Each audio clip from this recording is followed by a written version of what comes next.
acredito que foi uma coisa que eu já conhecia antes, vivendo aqui na ilha de Santa Catarina com os ventos e principalmente o vento que desce a montanha e alcança o mar. Então essa troca dos ventos, ao contrário, que não vem do mar e sim que vem da terra, é uma primeira referência do lugar onde eu vivo. Terral, na verdade, é o nome de um vento que parte da terra ao largo, em direção ao mar. E em 85, quando eu vim de São Paulo aqui para Florianópolis, eu comecei a tecer algumas vegetações abundantes que haviam por ali. Na verdade, eu construí uma obra com 22 metros. Ao procurar um local, acabei nas dunas ali dos ingleses e ficou perfeitamente o significado da palavra terral. A obra vinha da terra para o mar. E nós estávamos entre achar um nome para a obra e eu achei excelente colocar o nome de Terral. Esse trabalho se inicia em 99, na sua feitura, no ateliê. Em seguida, foi exposto no MASC, né, no museu local. Foi assim uma época que talvez esse objeto, essa ideia da tela grande e da cor, essa coisa de usar um material que vem da terra, não estava assim muito ainda em voga. Então foi uma coisa assim que foi meio en passant e que significou muito para mim também, porque ele se tornou uma outra coisa do que era a época. Essa materialidade, essa questão atual que nós temos aí, discutir a própria terra e o que está acontecendo com a modificação da paisagem, era mais a ideia da experiência do uso do material. Então isso era uma nova empreitada, que era buscar não só numa pintura, que é bidimensional, a técnica tradicional, seja óleo, acrílico, e sim muito preocupado mesmo com a materialidade, com a texturalidade do material. Estou gostando muito de mostrar nessa mostra Terral aqui na galeria uma linha do tempo entre os meus trabalhos.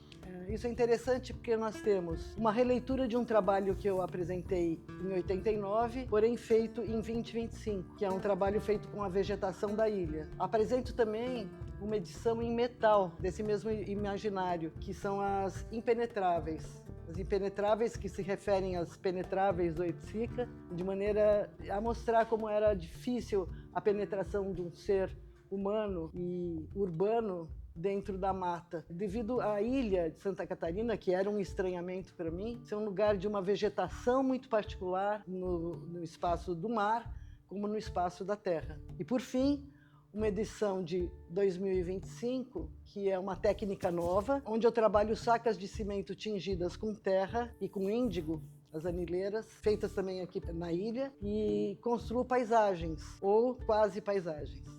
A questão da matéria, que é um tema tão atual, você vê que o mundo inteiro discute nas artes, principalmente no bidimensional, na pintura, a questão do acréscimo além da profundidade, a preocupação em você descrever a própria materialidade da qual você se descobre pesquisando. Então tem uma coisa assim que a técnica ela pode ser importante, mas ela não é relevante. É importante a experiência do material. Até assim, tem momentos que você, numa produção, pode até ter uma dificuldade em desenvolver materiais apropriados e de permanência nesse processo da arte que se diz assim, por muito tempo existente. Então ali sempre há um fundo de linguagem. A linguagem é muito referente à própria materialidade. Então existem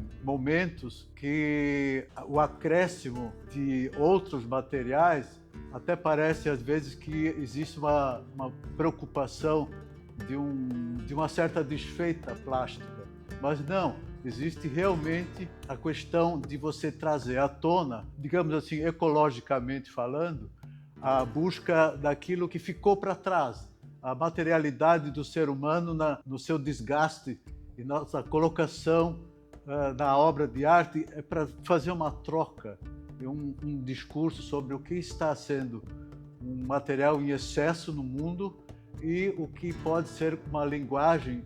Tem um debate em torno da obra de arte e o público referente a essa materialidade. Nesse trabalho eu bem na época que eu estava ainda me instalando em Florianópolis, vários ambientes tinham pedaços de morros meio desmontados.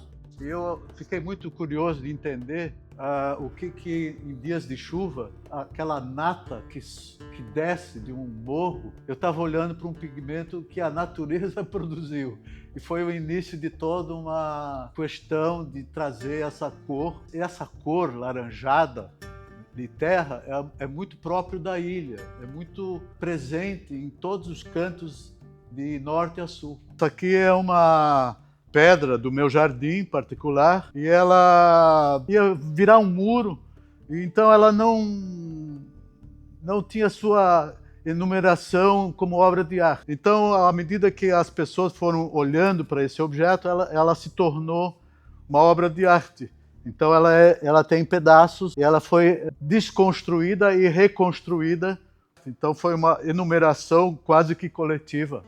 Desde o início da minha produção plástica, eu me apropriei de um instrumento muito interessante, que é o tear manual. No tear manual, em geral, se usam fios, principalmente para urdidura, mas logo de primeira linha, eu percebi que para a trama é necessário de muito material. Então o artista que usa esse tipo de instrumento acaba ficando com olhos para grandes acúmulos. Meu primeiro trabalho em tear manual, encontrei lotes imensos de tecidos maravilhosos e foi minha primeira obra.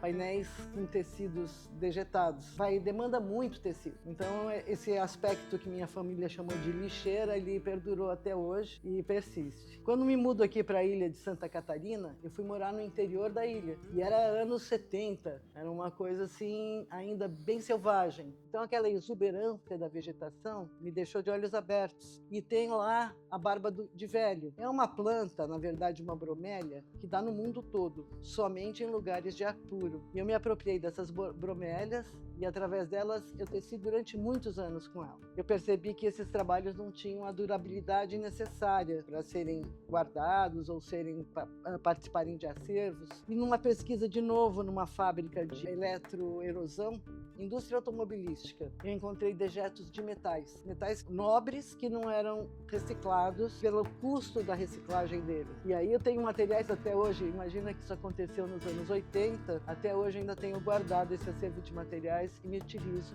para fazer as obras de metal. Então esses dois materiais eu trago aqui para essa exposição. Mas o material que eu trabalho é a história. Histórias verdadeiras, histórias contadas, histórias inventadas, onde eu reúno histórias pessoais minhas num só trabalho. E uma última edição, que é o trabalho de 2025, e de novo eu olhando aquele acúmulo de sacos de cimento que faz toda a obra, já os organizei e percebi que era um craft especialíssimo. Não retém umidade, tem força. Passo a usar toda a tecnologia da tintura dos fios nesse craft e passo a tecer imensos painéis de papel, que é meu trabalho atual. Então, aí está essa nossa exposição, a Terral, na galeria, Rubens e Clara, curadoria Sandra, Mark, e eu gostaria muito que vocês viessem conferir.